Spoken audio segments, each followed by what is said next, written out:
Venonat is in a bit of a weird place as far as bug Pokemon go. It's kind of left in the middle between the early route bug types and the later game actually good bug types. Because on one hand, you've got your Caterpie evolving into Butterfree stuff, where it obviously starts out extremely weak, becomes decent enough, but then kind of doesn't hold its own later in the game. And then the other side, you have the ones that kind of start out powerful to begin with. This one is just kind of forgettable. And I say that actually kind of liking it and its evolution a bit. I have used them a couple times, but they're definitely not among the more remembered Gen 1 Pokemon or just bug types in general. Probably doesn't help also that it's another bug poison type, because we already had Beedrill for that, and then Gen 2 also introduced Spinarak. And there were so many other poison types in Gen 1 that there's not much of a reason you'd want to pick one of these up, especially since they don't really show up until halfway through the game. And although Venomoth is decent enough, Venonat is kind of a less extreme version of the whole Caterpie Weedle scenario, where it starts out super weak and can't really do anything until it evolves. Like, it does get some moves, but its stats are not particularly great. The name on this one's fairly straightforward, Venomous and Gnat, but it doesn't really look anything like a gnat. A gnat is apparently just kind of a generic term for a number of different flying insects and doesn't actually refer to like one specific like species or type of... I don't know where I'm going with that. But point is, there's usually they're just kind of like flies, but usually smaller, I think is what usually people think of with gnats. And Venonat can't fly. It doesn't have any wings. It's basically just a giant furry... Well, maybe not giant, but it's like a big furry bug head with feet and hands attached that don't look particularly insect-like. It's kind of a funky design, and I do sort of like it for that reason, just because it sort of embodies the concept of a bug without really being based off of any specific bug. The Japanese name on this one is Kongpang. Kong being somewhat from insect, like Conchu, and then Pang is apparently the noise that radar makes, according to their onomatopoeia. And so that kind of plays off of its like Pokedex info that it has these eyes that it basically uses like a combination of kind of radar echolocation to sense its surroundings. I remember Tracy in the anime, like during the Orange Island season, would he had a few Pokemon that were kind of lame, and Venonat was one of them, and it was mainly just used for scouting stuff. The one other main thing that I'd want to talk about with this one, sort of the elephant in the room, is the whole Venonat Butterfree controversy. And I really could talk about this with any of them, but I'll kind of touch on it here at least. There's an ongoing theory that during the Gen 1 production, the sprites for Venomoth and Butterfree got swapped, and maybe not even just the sprites, but like certain other aspects of them. Because if you compare the two side by side, Venonat and Butterfree look extremely similar. They both are purple with big red eyes, they have the antennae, and sort of like the human... Well, not human, but like the fleshy feet and like little claw hands. You could definitely see a Venonat evolving into a Butterfree. And there's also a decent amount of support for Metapod becoming Venomoth, just due to the type of caterpillar that it's based on. So it's... I personally kind of agree with the Watch DeBerti analysis of this, which is just that when they were creating the Gen 1 Pokemon, somebody probably designed one of these, and then another person saw the design and kind of twisted it into the other.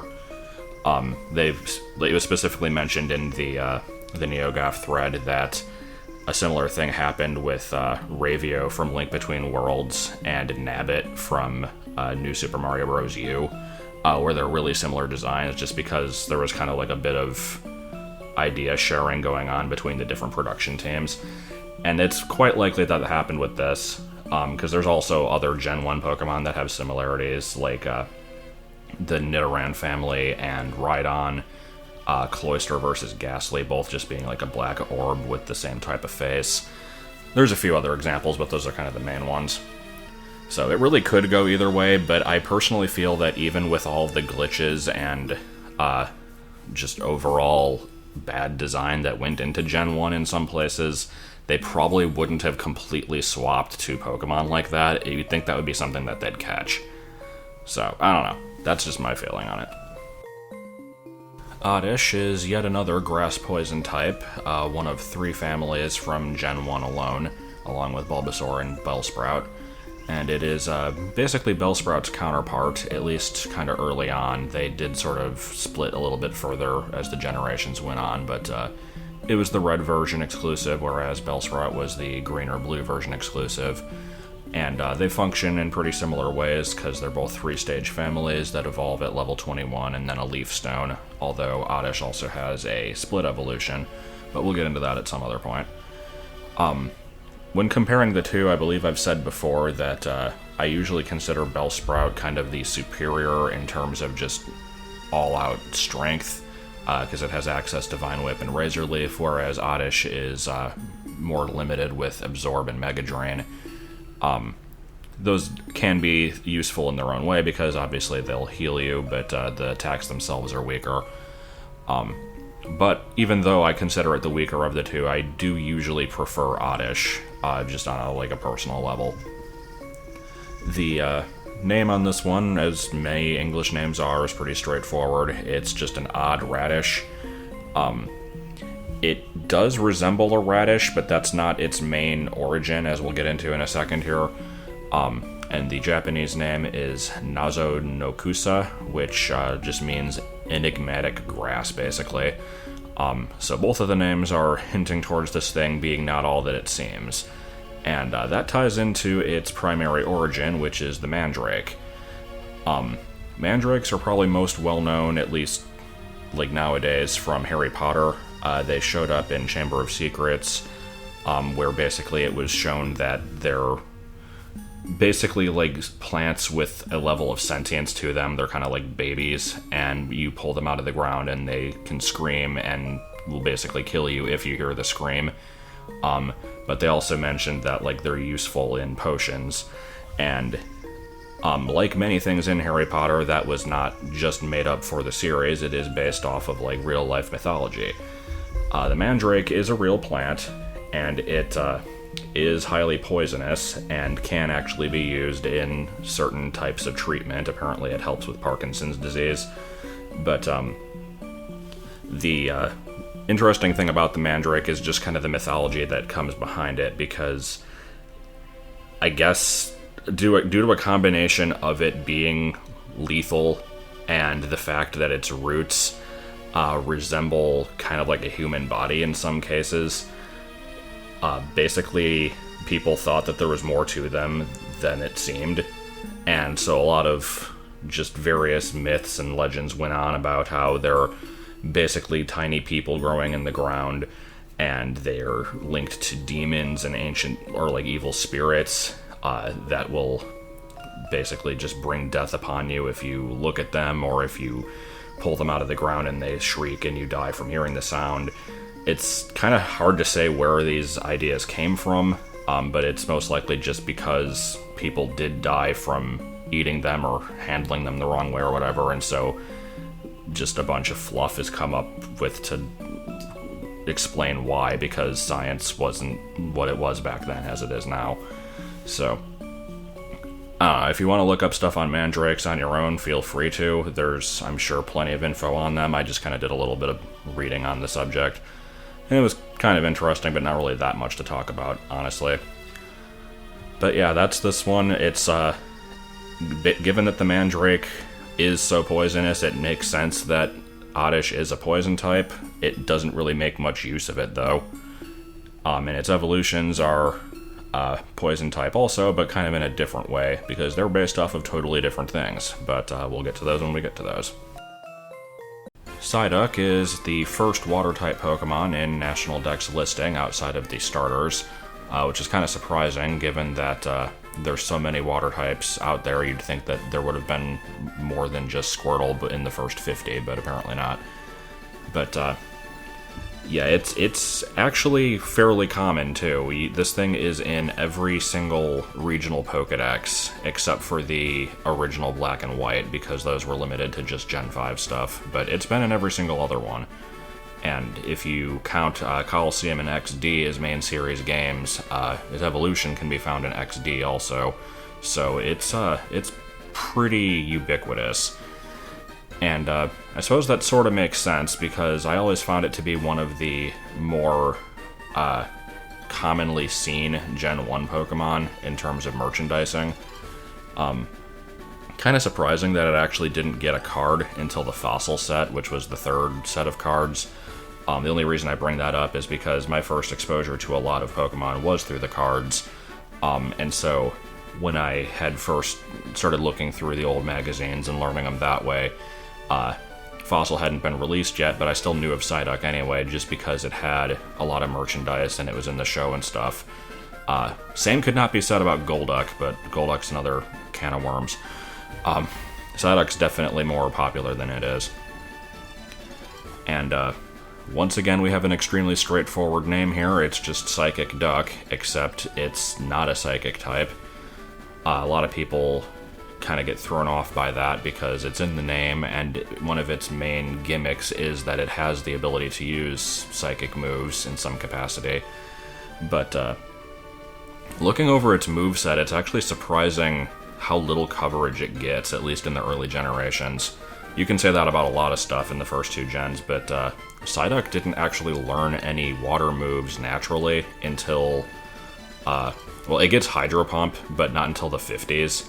So ignoring that, like if you want to use one in the main story and not train it up to level 50 first, the first time it actually gets a water attack is in Gen 4. And it was also the very first shiny that I ever caught in the Safari Zone and Sapphire version. And I remember wanting to kind of use it a little bit and like make it into something decent, looking over its moveset and realizing that it just really didn't have a whole lot to work with. And I figured I could at least teach it Psychic, but at least in Gen 3, it actually doesn't even learn Psychic through the TM. It had to be gotten through breeding, which is kind of dumb. It does get Psychic through TM now, but it didn't used to. So, why is there a Psychic Duck, and why does it get its psychic powers through headaches? I have no idea. Apparently there's not any documented, like, mythos behind that. It's not based off of, like, any particular thing, as far as anyone can tell, so they basically just kind of made this one up, which is fine by me. I kind of like the Pokemon that are a little more creative than just let's take an animal with this ability and make it wacky. And just to, because I always have to mention it, Japanese name on this one is Koduck. Ko just meaning baby or child. So the names both refer to it as just being a duck, and it definitely looks like a duck. I've seen many people claim that it's a platypus. I will somewhat buy that, but not fully. I feel like it's kind of halfway between being like a sort of like a rubber ducky style, like cartoony duck, and a platypus, without really being fully one or the other. The reason that people say it's a platypus is because of the fact that it has like claws instead of wings. It's not ever shown to be a flying, like it doesn't have the ability to fly. It's obviously not a flying type. And it has kind of a weird triangular pointy tail, which you'd think is a point against it being a platypus, because they're usually known as having sort of a beaver tail, but they actually don't. It's kind of weird. Like, everybody always thinks of the platypus as being a hybrid between, like, a duck and a beaver. Like, you've just got this weird animal with a duck bill, beaver tail, whatever. But it actually doesn't. The platypus tail isn't really flat like a beaver's. It's just kind of a long lump, kind of similar to Psyduck. So I'm not really sure why people think it's a beaver tail, because I certainly thought it was for a long time. But either way, that's Psyduck. I don't mind its design, but I'll probably never use one. Drowsy is sort of the poor man's Abra in some ways, as I talked about with the Abra entry. This is basically what you would get if you didn't find Abra or didn't want to bother catching one. You'd be able to find one of these on Route 11 in the original games, near the 3rd gym. And if you wanted to try out a Psychic type, then it's a decent enough, solid choice. It's a lot less min-maxed than Abra is. I always thought of Drowsy as being sort of the bulkier of the two, but doesn't hit as hard. It's a little bit more balanced in that regard. But it also just kind of has a different focus overall. As you can pretty easily tell just from its name, like Drowsy is just one of those Gen 1 Pokemon that has an actual word for its name, but just spelled weirdly. And in Japanese is literally just called Sleep. As you can tell from that, its main focus is just kind of putting the opponent to sleep. There's a lot of Pokemon that can do that. You've got things with Sing and Sleep Powder, but this is just, it knows Hypnosis, and it's like, hey, let's just make a whole gimmick out of that. And so its Pokedex entries always mention that it's basically known for eating people's dreams. It can eat bad dreams, but it might get sick from doing so. It likes to eat the dreams of children. Its evolution in particular kind of has some weird molesty connotations behind it, but again, we'll get to that one when we get to it. But yeah, that's pretty much just what Drowsy's known for. And with that known, you'd think that it would be able to learn the move Dream Eater, but it can't naturally. Not once in all 7 generations has it actually learned this move naturally, and I have no idea why. There's plenty of times where there's like moves that are usually available on a Pokemon's moveset that it doesn't get naturally. You always have to use a TM or whatever, and that's because that's something that you wouldn't expect it to be doing naturally, and that's fine. But when almost every single Pokedex entry mentions that it can do this, and yet it doesn't learn it, I fail to understand why that is. Now, luckily, Dream Eater has actually been a TM in every generation except for 3, and in Gen 3 it can still learn Dream Eater through move tutors, but it's still pretty stupid. Especially when it's not even that good of a move. Like, it's a high base power and it heals you, but they have to be asleep for it to work, and they can just switch out, so it's pretty situational. But that aside, what actually is Drowsy? It's based off of a taper. It's also pronounced tapir, or there's a bunch of ways to pronounce it, but I'm just going to go with taper. Which is just kind of a semi-obscure animal from, like, Asia. There's multiple different types of them. They're kind of like an aardvark in some ways, but they're a little different. And their most noteworthy feature is the fact that they have kind of an elephant trunk, but a lot shorter. And the reason that Drowsy is based off of a taper is because of the Japanese influence behind that. Before the Japanese knew what tapers were, there was a mythological animal or spirit or whatever that they had come up with called the Baku, which was basically the leftover parts of all the animals after all the rest of them had been created. They took the leftover parts and made one last creature out of it, and it was basically just known for visiting you in your sleep and eating your dreams. And the Baku was specifically known as having an elephant trunk that it would suck your dreams through. Once the Japanese actually did discover the taper, they named it the Baku. Like, that's just their name for the animal. And basically, like, from that point onwards, the Baku has less been a hybrid of other animal parts and more just straight up been a taper. So, it's just kind of funny how that worked out, I guess. I'm probably skipping some details in there because it's obviously not my strong suit. I just kind of looked this stuff up and summarized it, but more or less that's what happened. And feel probably should real quick mention that Gen 5 introduced another Psychic type taper known for eating dreams in Muna and Musharna, and a lot of people call that one a direct ripoff of Drowsy. It kind of is, but more it's just another interpretation of the Baku. So whether you consider that redundant or not is up to you, but I feel there's room to have both. Croconaw is the final one of the 3 middle form Johto starters, and I've got to say, of the 3, it's my least favorite, which, when you consider the fact that I didn't think Bayleaf and Quilava were all that great either, this one is particularly just kind of It's kind of just like a lot of middle forms, particularly with starters. You've got your cute first stage, your tough-looking, mean final stage, and then your awkward teenage years in the middle. Croconaw definitely embodies that. It's just kind of what else is there to say about it? It's a middle form between the two. It exists for no other reason other than to bridge the gap. And I doubt there's really anybody out there who really cares about it that much. The one thing it does have going for it to make it not completely generic is the weird, caveman toga thing that it has going on with its scales. I don't really know why it has that. My best guess is because crocodiles have been around since the dinosaur ages, and they're basically unchanged since that time, so they are prehistoric animals. So I guess it makes sense to give it a Fred Flintstone outfit. I don't know, it's just kind of weird.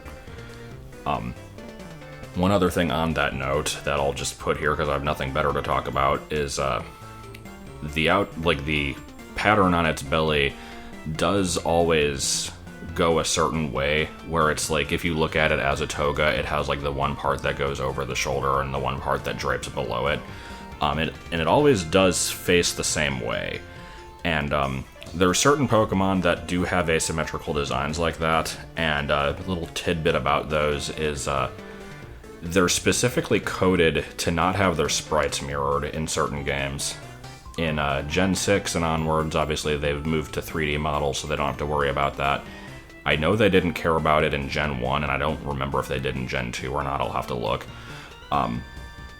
But at least in between 3 to 5, they would specifically code it so, like, the sprites, when you encounter them in battle, are always facing left, and that's kind of like the main version of the sprite. But when you look at them, sometimes in the Pokedex or on, like, the status screen, a lot of times they'll flip it and they're facing to the right. But certain Pokemon, like Croconaw, won't do that. They're coded not to do it because then it would technically go against their design. This also happens with Poliwag because of the direction the spiral's going in. Obviously, ones that are more drastic, like Absol and Sneasel, have that. And then there's really, really minor ones, like Machoke having the letter P on its belt, even though it's too small for you to notice.